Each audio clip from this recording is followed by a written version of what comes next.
Hey everyone, this is Zeeebo and welcome to this AFK journey video. So in this AFK journey video, we're going to break down all the best free-to-play teams from my VN free-to-play account for Ravaged Realm itself. So starting off, we're going to go through the units as well as the charms, as well as the positioning and all the mini nitty-gritty stuff to min-max your damage for this boss fight over here. Okay, so for my first team, we have Immortal Squad. So my range of my ranking for my free-to-play account is usually around the 100 plus range, with the Mauler one being slightly better because I have the most invested Wilder units, so the overall score is a lot better here.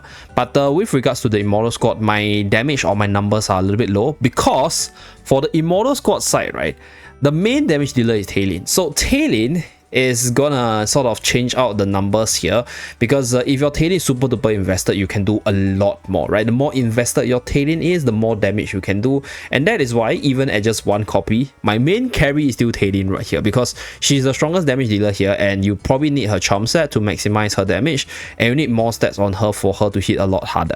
So for this account right here, I don't have her maxed out. I don't even have her at a higher tier, but I still use her because she's even stronger than my Viperion and Carolina right here. So if you have Talin, even if it's not invested, use her for your free-to-play account. Okay, so for this one, we have the artifact of Arcane Spell for additional damage. So for this team itself, we are lacking a little bit of damage. I think survival side is not a main issue for me, at least based on my damage numbers itself. So I use Arcane Spell to push for additional magical damage for all my magical damage dealers in the team itself. So for my positioning, it's as such. Okay, so Torrent will be the one that transfers the stats for the fractional talent onto Talin as well as Viperion right here because they are my main damage dealers. So if you have Carolina, Carolina will go here, but right now we are using Viperion and Talin because they are the highest damage number guys. So this is the rationale. So Ludovic has the mythical charm set for additional heal as well as the boost on Talin for the start of battle itself. We have Talin with the charm set for maximum damage. We also have Viperion with the inside charm set for maximum damage. We also refine the charm set for us to push a little bit harder. And then we have Carolina just for additional magical stuff. I didn't upgrade her charm because like my Carolina doesn't have the Ice Vortex ability to apply additional magical defense debuff, but she's still my strongest unit in terms of collection for the Graveborn side. So I just decide to use her to give that additional damage push for my Arcane Spell artifact right here. So Torrent's charm is also refined like I mentioned earlier. This is because we're gonna take some stats from Torrent to give it to our carries. So I just pump up and bumped up all the stats that I can by having the mythical charm as well as the refinement on Torrent, so that all these stats gets transferred to my Viperion as well as Talin for them to hit harder. So that is for team 1. Now for team 2, let's run through the second team. So for this one, my Cecile as well as my Sylvina, they are my remaining best units and they are both physical attackers. So I figured I just run a physical attack team with the Great Sword spell over here. So Niru right here is there just for the buffs and a little bit of heal. So Niru here with the charm is able to give quite a huge buff at the start of battle. So that's the rationale of running this team and this setup right here. So without further ado, let's run through the replay so that you guys can see what my unit does and see the damage numbers. So Torrent is the one getting his set sucked. Okay. The reason why I chose Torrent is because Torrent is my strongest unit in terms of tiers. So like I mentioned before, the more stats that unit has, the more stats get transferred to your DPS units for them to survive better and hit harder. Yeah, so Ludovic is there to provide for the sustain and above. So Talin channeling the ultimate for as long as possible is pretty crucial to get you more damage. So obviously higher tier, more damage, and then you can increase your rank. So for me, I'm contented with where I am because my Talin is super duper weak. So that's that. 63 billion. Hopefully we can do better later on after multiple resets, but this should be my most optimal team for this one. Okay, so right here, about 40 bill already. Okay, Ludovic's dead, so we lost our healer and we're starting to melt, but it's okay because we're nearing the end of the fight. So this is what you want to push for as much damage, and then once you reach the end, right, you start to melt because of the scaling of the boss itself. So that's for team 1. Now for team 2, So for team 2, because for this team, right, if you do have Hodgkin, right, if you have Hodgkin built up, try to use Hodgkin, because the second team is a physical team by nature. So Hodgkin offering the additional physical damage as well as physical defense down is quite crucial. And with Hodgkin on the front line, you technically don't need that many healers in this team, because this factional talent is able to heal your units a little bit. Cecile has some way to heal herself, Hodgkin has some way to heal himself as well, and then from there you will be able to survive till the very end. Yeah, so this is my team right here. So Niru is there for the buff and a little bit of heal, but because it's quite weak, so the heal is quite negligent. Does help my unit survive a little bit better. But once the unit, the boss's damage scales up to like the 30 plus, 40 plus build range, that's where the boss will start to hurt, and that's when Niru will not be enough. Yeah, so for this part, even if you're using Hodgkin, right, your unit is not gonna lose too much HP because the boss is just not hitting that hard yet. Okay, so Great Sword spell does that Great Sword drop with damage as well as debuff.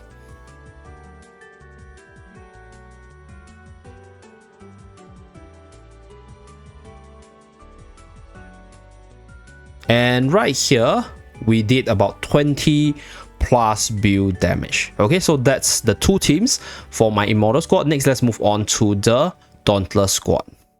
Okay, so right here we have the Dauntless Squad, and for the squad over here, first team, we are running the magical team with Odie as well as Elsa as the main carry. So Odie with the charm for maximum DPS with the refinement as well, and then Elsa same thing, charm. I think I didn't refine it yet because I didn't have enough materials. So Elsa over here, they are like two of the best damage dealers for this one, and then because they are the strongest in my account, I decide to buff end up with the likes of Smokey as well as Coco, because both of them are insanely good buffers, and Smokey on the other hand also is able to do a little bit of damage. So we have Reese for the mythical charm debuff over here with a little bit of additional damage. So if you take a look at the damage distribution right here, we can see two of them doing a lot of damage. And because we have Elsa in the team and also 5 units in the team, Tight Core spell actually does quite a bit to buff up the team as well as debuff the boss, right, for you to hit harder and reduce the damage from the boss for you to survive better. So this way, with the spam from all the different units, having 5 units as well as all the different good buffs from all the different units out there, Tight Core spell does quite a lot from the wave attack as well. So these are the different combinations for this team. And then for the second team, we're running a physical variant. So my strongest unit in this one is Kruger, as you guys can see, Supreme. And then we have Mikola, so they are like the better physical units. And then we have Shakir. So for this one, we are running frontline spell just to ensure all of them survive till the end. And we have most of our most optimal charms on these units right here, as you guys can see. Okay, so Kruger as well as Mikola. So without further ado, let's run through the replay. So for this smaller team right here, we are running this Tight Core spell combo because I realized that Tight Core spell actually does quite a bit of damage if all units are equally built up and you have some ways to accelerate your ultimate usage for you to squeeze out 3 or 4 more charges of Tight Core spell throughout the battle. So in this team over here, not only do we have the haste buff for the whole team from Smokey, we also have Elsa, which basically spams the ultimate every few seconds, as you guys can see. So this way, the proc from Tight Core spell is actually massive, and Tight Core spell not only does damage, but like I mentioned earlier, also reduces attack of the boss, so that this will allow your team to push through, survive till the very end, and then get the most damage of the team 1 fight. So this is my team over here. So for this team, the unit that will be put in by the boss's 4th skill will usually be Reese, but Reese also has the control immunity. As you guys can see, there's a dead timer on Reese right here. So Reese has this control immunity in the 2nd or 3rd skill, which prevents the pull to the center. So no pull, no damage, as well as no stun. So pretty good synergy as well, other than the debuff from Reese over here. So you can see my Tight Core spell proccing a lot more. Odie having a really low ultimate energy charge is also really good for spamming the ultimate itself. Yeah, so this team, I think if I remember correctly, was about close to 60 build. Yeah, and it can survive till the end because we have the heal power from Smokey and also the shielding power from Coco with the debuff. Yeah, should be close to 60 here. So right now we are at 46. This is a little bit laggy here.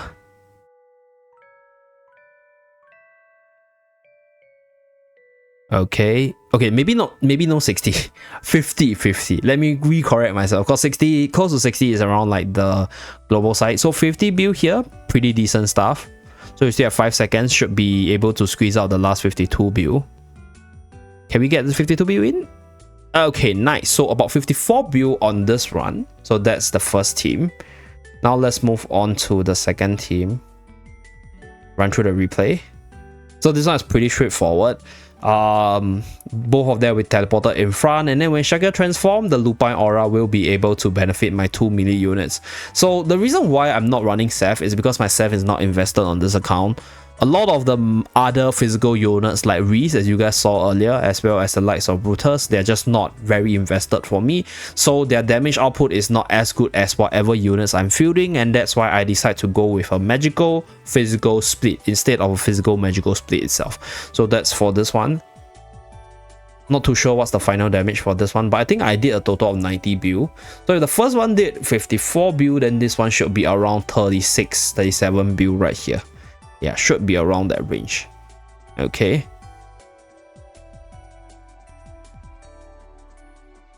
Should be 36 based on the pacing. We're slowing down a little bit.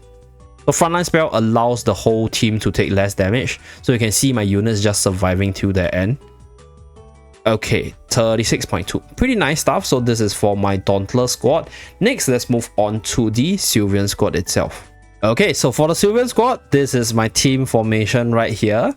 So for this team formation, let's explain what's the users of different units and why I use certain units.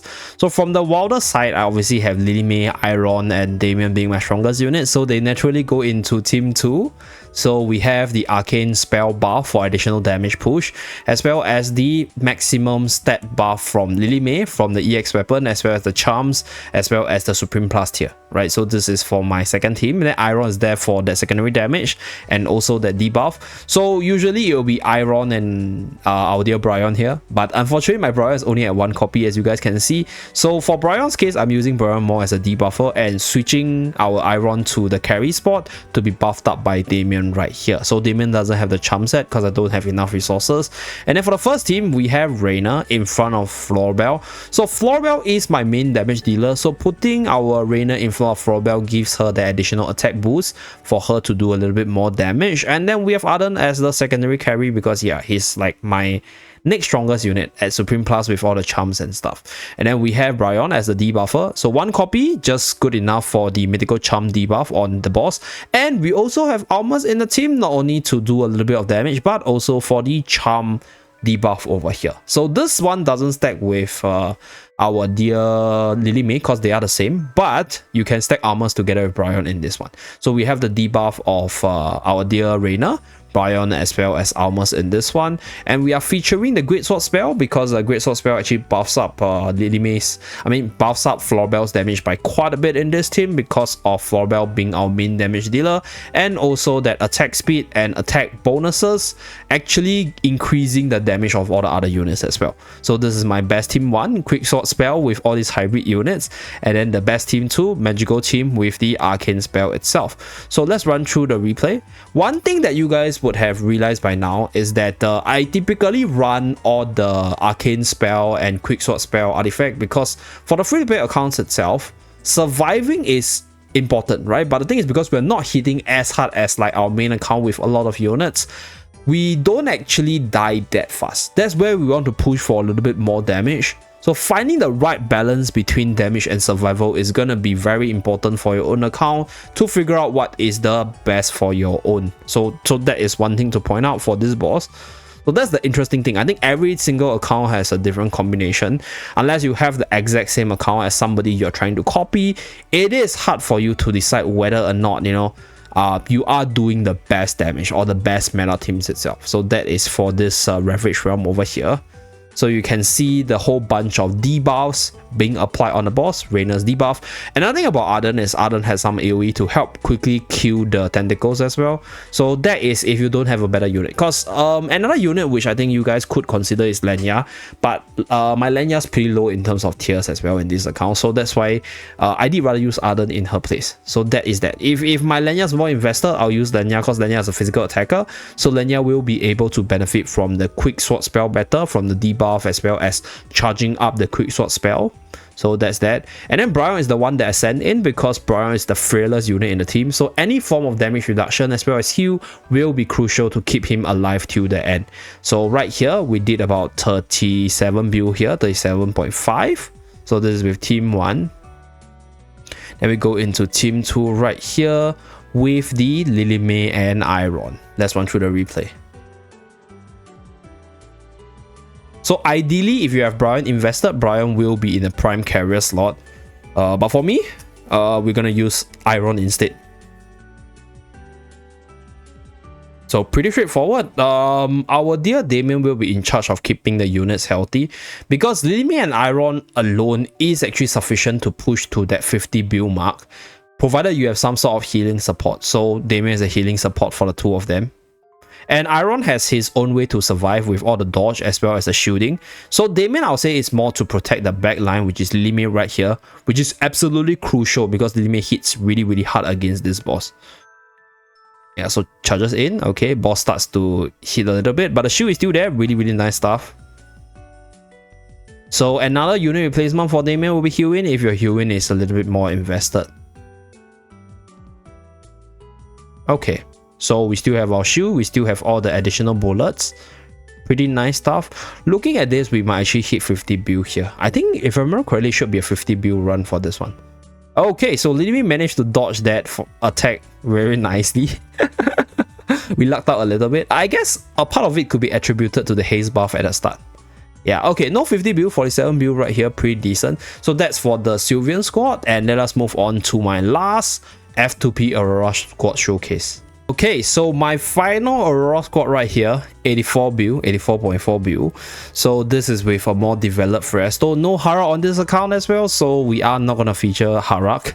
So for this team, we are running Sonya, as well as our dear Corinne as our main damage dealer, with a little bit of Fresto support with the frontline spell to survive till the end. So this is the team formation. We'll be buffing up both the front Fresto, right? This is, I think, the real Fresto, because I'm giving the energy regen for Rowan such that Rowan spams the ultimate for my Corinne to build up on the EX weapon damage stack over here. So this way, Sonya will be able to also benefit from the energy charging from Rowan, and we are using Sinbad for a little bit of debuff and additional attack boost on the boss because of the damage M from Sinbad's skill itself. So for this one, Sinbad has the charm. So not so important. I guess this is important for survival, but just a little bit more damage. Sonya's one is pretty important to buff up the stats of Fresto as well as Corinne more for more DPS. So this is my Corinne's one for additional stat gain, and then Fresto one over here for additional damage. So for Rowan's one, I also have the Insight Charm for more ultimate energy regen from the ultimate skill right here. So this is for the first team. So this team does quite well in terms of damage, so we use frontline spell to survive instead of the tight core spell itself. And since all the units move in front, all of them will be able to benefit from the flag ability. Very important stuff. Now for the second team right here, we are running a ranged team. So for this one, this is the formation right here. Second team formation, we are putting our dear Hugin in front of the Vala because Vala is a 7-tile attack unit, and we will jump back into Hugin's attack buff, mechanical sigil, for you to get maximum buff duration on our Vala here. And then Melly on her own will be buffed up by the resonating spell together with Hugin's ultimate whenever Hugin managed to get it off. So very good stuff, very good combination. So let's run through the last team battle and then showcase the different mechanics in play. So I also tried tight core spell with this team combo, but I think tight core spell just lacks a little bit of damage. Like, I think the stat gain as well as the flag buff from frontline is so good that it outweighs tight core in this one, because we have all our units that can actually benefit from the flag ability because they're all going to run in front. So that's why I think flag is better for this team setup, or just teams that actually just have all the units run in front in general. Yeah, so there's that. You can see Rowan starting to spam the ultimate, and then we build a lot of stack on our Corin. And then we also get a lot of ultimate going for Sonya as well as all the other units for more damage. I'm just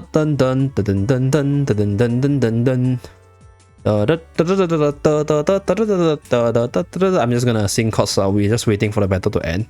So yep. Okay, by the way, the reason why we chose to buff our dear main Fresto over the likes of Sinbad is because my Sinbad's a lot weaker. So Sinbad doesn't do that much damage. So Sonya's stat buff on Sinbad doesn't offer much of an increase over compared to the Fresto buff itself. So that's why I put it on the main Fresto. Okay, pretty nice stuff. So towards the end, I think Rowan died, but it's fine.